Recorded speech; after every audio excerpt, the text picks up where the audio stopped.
India వచ్చి 5 years అయింది. 5 years బాగా when I started the practice అందరు వచ్చి మైగ్రేన్ అంటారు.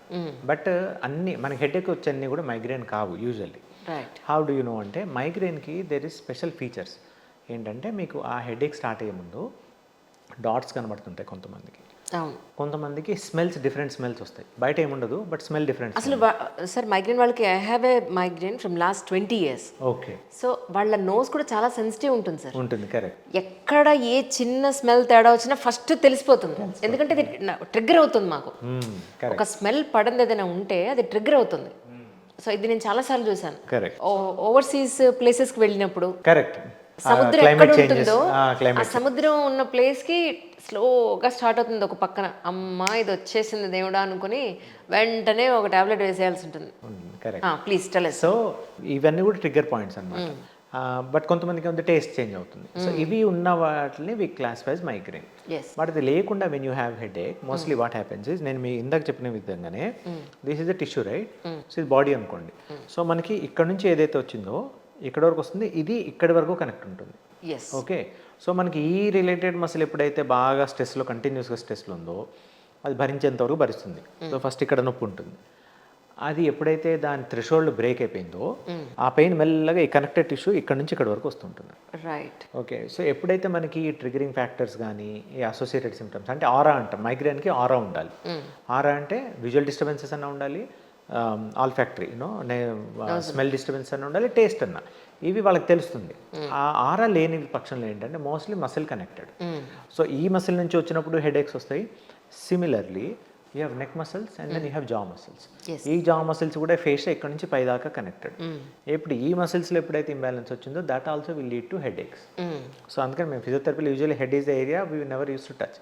బట్ ఎప్పుడైతే ఈ మసిల్ కనెక్షన్స్ వేషా కనెక్షన్స్ ఎప్పుడైతే రీచ్ అయినాయో పీపుల్కి whenever they get headache we find out okay ఫలానా మసిల్ దగ్గర. ఎందుకంటే కొంతమందికి నోరు ఫుల్గా ఓపెన్ అవ్వదు. ఇక్కడ టీఎంజే జాయింట్ అని ఉంటుంది. ఆ జాయింట్ సరిగ్గా ఓపెన్ అయినప్పుడు కూడా ఏమవుతుందంటే మిగతా మసిల్స్ మీద లోడ్ పడుతుంది. సో ఆ హెడేక్ ఇట్లా వస్తుంది, కొంతమందికి ఇలా వస్తుంది. సో మనం ఎప్పుడైతే ఈ ఇంబ్యాలెన్సెస్ రిస్టోర్ చేయగలిగామో మోస్ట్లీ పెయిన్స్ రెక్టిఫై అయిపోతుంది. రైట్. మైగ్రేన్ అంటే ఏంటంటే మనకు బ్రెయిన్లో కనెక్షన్ ఉండి నిజంగా అట్లా ట్రిగ్గర్ అయ్యే పాయింట్స్ ఉన్న వాళ్ళకి యూజువల్లీ రిలాక్సేషన్ టెక్నిక్స్ హెల్ప్ అవుతాయి. Pranayama helps very much. Okay. And కొంచెం జనరల్ ఏరోబిక్ ఎక్సర్సైజ్, సైక్లింగ్ కానీ స్విమ్మింగ్ కానీ ఇట్లాంటివి. కానీ ఐ సైట్కి తలనొప్పికి, ఐ సైట్కి మెడ నొప్పికి కూడా లింక్ ఉందండి. 200%. Very good point actually. Okay. So in fact అందుకే నెక్ పెయిన్తో మా దగ్గర వచ్చిన వాళ్ళకి వీ యూజువల్లీ ఆస్క్ దెమ్ మీరు లాస్ట్ టైం ఐ సెట్ ఎప్పుడు చెక్ చేయించుకున్నారు. ఎందుకంటే ఇప్పుడు ఈ నెక్ అనేది ఒక ఫల్క్రమ్, దీని మీద హెడ్ అంతా తిరుగుతూ ఉంది కదా, రైట్. సో దీనికి 2 ఇంపార్టెంట్ ఫ్యాక్టర్స్ అనమాట. ఒకటి విజువల్. సో మనకి విజువల్ నుంచి వచ్చే ఫీడ్బ్యాక్ ఎక్కడ ఉన్నాయి ఏంటి, దాంతో పాటుగా మీకు ఇక్కడ జీపీఎస్ ఉంటుంది. అలాగే ఇక్కడ మనకి పొజిషన్ సెన్సార్స్ ఉంటాయి. సో ఈ పొజిషన్ సెన్సార్స్ ఎప్పుడైతే muscle when it becomes two tight అక్కడ ఫేషియా కూడా సరిగ్గా మూవ్ అవ్వనప్పుడు ఈ పొజిషన్ సెన్సార్స్ది దే గో అవే అనమాట.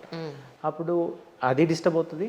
మీరు ఐ సైట్ కూడా సరిగ్గా లేదనుకోండి, అండ్ ఈ ఐస్ పై నుంచి ఇక్కడ వరకు చెప్పాను కదా ఇందా కనెక్షన్, ఫేషియా కనెక్షన్. సో ఈ ఫేషియా అంతా it becomes very tight. That also leads into headache అనమాట. అందుకని ఐసైట్ ఉంచుకోవడం ఐసైట్ హెల్తీగా ఉంచుకోవడం ఈజ్ వెరీ ఇంపార్టెంట్. బట్ సిమిల్స్ మోస్ట్ ఇంపార్టెంట్ థింగ్ ఏంటంటే మీకు ఐసైట్ అయిన పక్షంలో brain can depend on this position sensors సరిగ్గా లేని పక్షం. సో ఈ ఏరియా అంతా కూడా మసిల్ స్ట్రాంగ్గా పెట్టుకోవడము ప్లస్ ఆ టిష్యూస్ అంతా ఫ్లెక్సిబుల్గా పెట్టుకోవడం కూడా వెరీ ఇంపార్టెంట్. మొన్న మీరు మాట అన్నారు నాతో ఏంటంటే ఈ పర్టికులర్ హెల్త్ ఇష్యూస్కి కూడా ఫిజియోథెరపీ ఉపయోగపడుతుంది, చాలా మందికి తెలియదు అంజలి అని అన్నారు. కరెక్ట్. సో వాటి గురించి మాకు ఒకసారి. సో బేసిక్గా ఏంటంటే మీరు అడిగేది ఏంటంటే మామూలుగా ఐసైట్ అండ్ ఇప్పుడు మనకి బోన్కి మజిల్కి నర్వ్కి కనెక్ట్ అయి ఉన్న ప్రతి పెయిన్ ఈజీగా ఫిజియోథెరపీ డీల్ చేస్తారు. ఇవి కాకుండా పాండమిక్ తర్వాత చాలా హెల్త్ ఇష్యూస్ చాలా డిఫరెంట్గా వస్తూ ఉన్నాయి.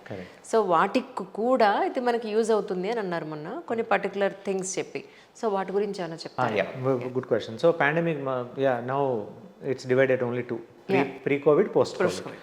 పోస్ట్ కోవిడ్లో ఏంటంటే బాగా మేము చూసేది ఏంటంటే అంటే జనాలు ఇమ్యూన్ సిస్టమ్ బాగా వీక్ అయిపోయింది and as a result also వాళ్ళ ఎనర్జీ లెవెల్స్ బాగా తక్కువైపోయింది. సో మూమెంట్ సరిగ్గా అవ్వట్లేదు కాబట్టి వాళ్ళకి back pain followed by neck pain and then ఈ ఇన్ బిట్వీన్ నీ పెయిన్ కావచ్చు, షోల్డర్ పెయిన్ కావచ్చు, ఇవన్నీ కూడా బాగా పెరిగిపోతుంది. ఈ పెయిన్స్ ఉన్నప్పుడు ఏమవుతుందంటే there is so much you can tolerate. ఆ టాలరేట్ చేయని పక్షంలో ఏమవుతుంది మీకు you keep on going in to activities తగ్గిపోతాయి. యాక్టివిటీ తగ్గగానే ఏమవుతుంది మీకు బిఎంఆర్ ఇవన్నీ తగ్గుతాయి. Then you will be more susceptible for diabetes కావచ్చు, కొలెస్ట్రాల్ ప్రాబ్లమ్ కావచ్చు, ఇవన్నీ అనమాట. So when people come to us, particularly people who have sweet cravings బాగా ఉన్నాయనుకోండి, ఆ స్వీట్ క్రేవింగ్స్ ఉన్న వాళ్ళు కూడా మనం physiotherapy, when we do proper physiotherapy, activate the muscles and then వాళ్ళు కరెక్ట్ యాక్టివిటీస్ మనం అయితే సజెస్ట్ చేయగలం అనుకోండి, యోగా కావచ్చు, జిమ్ కానీ, లేదంటే మామూలు ఏరోబిక్ యాక్టివిటీ కానీ, ఆటోమేటిక్గా people come back and tell us, doctor గారు నేను ఇప్పుడు ఐఎమ్ మోర్ యాక్టివ్, నా క్రేవింగ్స్ 50% తగ్గిపోయినాయి అని చెప్పి. సో అయితే స్వీట్ క్రేవింగ్ ఉంది అని అంటే it means there is a problem ఉన్నట్టు అన్నట్టు. Oh yes, definitely, yes yes yes. నిజమా? సో మోస్ట్లీ నేను స్వీట్లు బాగా తింటాను. సో మోస్ట్లీ ఏంటంటే that indicates some mineral deficiency in the body, sweet cravings బాగా ఉండడం. ఓకే. మనకి యూజువల్లీ బ్యాలెన్స్ డైట్ ఏమి ఉండాలి, బ్యాలెన్స్ డైట్ మనకి ఆ షడ్రుచులు అన్నీ తగలాలి. వగరు, చేదు, తీపి, పులుపు ఇవన్నీ తగలాలి. తగిలిన పాటు ఒక స్వీట్సే ఎందుకు క్రేవింగ్ చేస్తున్నాము అంటే, ఏదో మీరు తీసుకునే intake of food is not sufficient, or your body is not in the mode of burning the fat. Energy కావాల్సి వచ్చినప్పుడు ఆ ఫ్యాట్ బర్న్ చేసే thing when it forgets, then you depend on external source of energy. Sweet ఇమీడియట్గా energy release చేస్తుంది కదా, so మీకు energy కావాలి, but body is not in I mean మర్చిపోయింది ఫ్యాట్ని బర్న్ చేద్దాం అనేది మర్చిపోయింది. Then you keep craving for sweets. But ఎప్పుడైతే కరెక్ట్ ఎక్సర్సైజ్ చేసి, once body also has that thing అనమాట, ఫ్యాట్ మెటబాలిజంకి ఒక స్విచ్ ఉంటుంది, exercise. Once you turn on the switch, ఆటోమేటిక్గా క్రేవింగ్స్ తగ్గిపోతాయి. And sweet cravings again, you know the many benefits. Correct. So when sweet cravings come down, automatically your weight will be in very much control. Sir ఇప్పుడు especially మీ దగ్గర clinic వరకు రాని పేషెంట్స్కి ఇంటికి వెళ్ళి మీ సర్వీస్ అందించే అవకాశం? చేస్తాం. అవునా? Home therapy also, we have dedicated therapies for home therapy also. Particularly బాగా బెడ్ రిడెన్ ఉన్న వాళ్ళు, వీళ్ళ కోసం అయితే మేము ఇంటికి పంపిస్తాం థెరపిస్ట్లని. And all those before we send those therapies, we make sure they are with us at least for 2 months or so. వాళ్ళకి మంచిగా ట్రైనింగ్ ఇచ్చేసేసి then we send them home. But by ఎంత వీలైతే అంత we encourage people come to clinic. అది clinic కూడా clinic అని చెప్పినాం, don't think you're coming to clinic, you're coming to gym. Gym which is supervised by physiotherapist. అవును. So అక్కడికి వచ్చి ఆ ఎక్విప్మెంట్తో చేయడము అండ్ ద ఆఫ్టర్ ఎఫెక్ట్, ఆ రోజు ఎక్సర్సైజ్ చేసేది అవుతుందో after effect helps very much అనమాట. కానీ ఇప్పుడు యంగ్స్టర్స్ కూడా చిన్నపిల్లల దగ్గర నుంచి ఫోన్కి అడిక్ట్ అయిపోయిన సందర్భంలో నాకు అనిపిస్తూ ఉంటుందనంటే, ఈ నెక్ ఇష్యూ ఏదైతే ఉందో అది ఇక కమింగ్ డేస్లో క్వైట్ కామన్ అన్నట్టుగా చాలా అయిపోతుంది. For sure unfortunately. ఎందుకంటే చెప్పడానికి అన్నీ బాగుంటాయి. అదే కదా. Back when I was in working in US, one of my friend use to work in Facebook.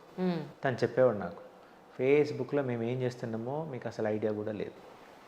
So algorithms ఎలా రాస్తారంటే, ఆ ఫేస్బుక్కి అడిక్ట్ అయ్యే విధంగా రాస్తున్నారు వాళ్ళు. దే హ్యావ్ ఓన్ డిపార్ట్మెంట్, మీరు ఫేస్బుక్కి అడిక్ట్ ఎలా అవ్వాలి అన్న దాని మీద డిపార్ట్మెంట్. సింపుల్ ఎగ్జాంపుల్, నేను అప్పుడే ఏంటంటే ఎప్పుడైనా మనకి ఫ్రీ టైం కావాలనుకుంటే I use to previous cricket matches చూసేవాడిని. ఫేస్బుక్ ఓపెన్ అయినప్పుడు నాకు ఓన్లీ క్రికెట్ మ్యాచెస్ కనిపించేది. మనం ఏది చూస్తామో అదే మనకి సజెషన్, అదే రిపీట్ రోల్స్ అవే కనబడుతుంది. మామూలుగా కొన్నిసార్లు పేట్రియాటిక్ వీడియోస్ చూసేవాడిని, ఇంకా తర్వాత కంటిన్యూస్గా అవే వీడియోస్ అనమాట, 1965 1971 వారు. సో మొత్తం అనమాట. So we should understand somebody spending so much of money to keep you addicted to that phone. So మనం ఎంత చెప్పినా డీ అడిక్షన్ తీసుకురావడం is very difficult. So rather than మనం జనాలకి ఏంటంటే ఫోన్ ఆపేయండి చెప్పేదానికన్నా వాళ్ళు హెల్దీ వేస్లో ఎలా ఎంగేజ్ చేయగలుగుతాం అన్నది వీ హ్యావ్ టు సీ అనమాట. ఇప్పుడు మీరు మామూలుగా రన్నర్స్ క్లబ్స్ ఎవరైనా మాట్లాడుంటే జోక్ ఉంది, మాలో మేము చేస్తాం. ఎవరైనా రన్నింగ్ చేసే వాళ్ళు ఉన్నారు, వస్తే వాళ్ళు చూస్తాం, వాళ్ళు ankles, knees, they are not in a position to support, you should stop running అంటే ఇక they will never come back to us. అవును. సో వాళ్ళకి ఎందుకంటే ఇప్పుడు అదే కదా, ఇందులో 3 స్పర్లు స్పోర్ట్స్లో ఉండి అప్పుడప్పుడు పెయిన్ వచ్చిన, అప్పుడప్పుడు ఏంటి 24/7 ఉంటుంది యాక్చువల్లీ. సమ్ టైమ్స్ మరి కాలు కింద పెట్టలేని కండిషన్ ఉంటుంది. సో గ్రౌండ్లో కొంచెం కూడా పరిగెట్టదంటే ఇదేంటి ఇలా చెప్పేశారంటే అనిపించేస్తుంది. అల్టిమేట్లీ అది మా మంచిగా చెప్తారు మీరు. బట్ స్టిల్ ఏంటంటే ఎందుకు, బికాస్ మీరు రన్నింగ్ చేసినప్పుడు ఆ అడ్రినల్ రష్ ఏదైతే ఉందో that is very addictive. So your brain really likes that feeling that your accomplish something అనమాట. సో ఇట్లా ఈ హెల్తీ హ్యాబిట్స్ మనం పిల్లలకి ఇవ్వగలగాలి. That can be a good sport, physical sport కానీ, లేదంటే రన్నింగ్ కానీ, ఇట్లాంటివి. సో రన్నర్స్ అదే జోకేస్తాం అనమాట. వాడికి ఒక కాలు ఫ్రాక్చర్ అయిపోయి బాబు ఆపన్నా కానీ ఆ కాలు ఇంకో చేత్తో పట్టుకున్నా రన్నింగ్ చేస్తాడు కానీ he will never stop. stop running. That is good. Hyderabad, that is another thing. Runners Club is growing very much, which we are really happy about actually. True. So all these software guys, they are very much into running because running gives you that kind of adrenal rush. మనం video చూస్తే ఎంత kick వస్తుందో దానికన్నా double kick running వస్తుంది. That is the power of moment, that is the power of exercise. Only thing అంటే we should guide people to get to that point so that వాళ్ళు అదే activity continue చేసే విధంగా. 4 రోజులు చేయగానే మళ్ళీ పెయిన్స్ వచ్చాయి ఆపేయి అలా చేయకూడదు.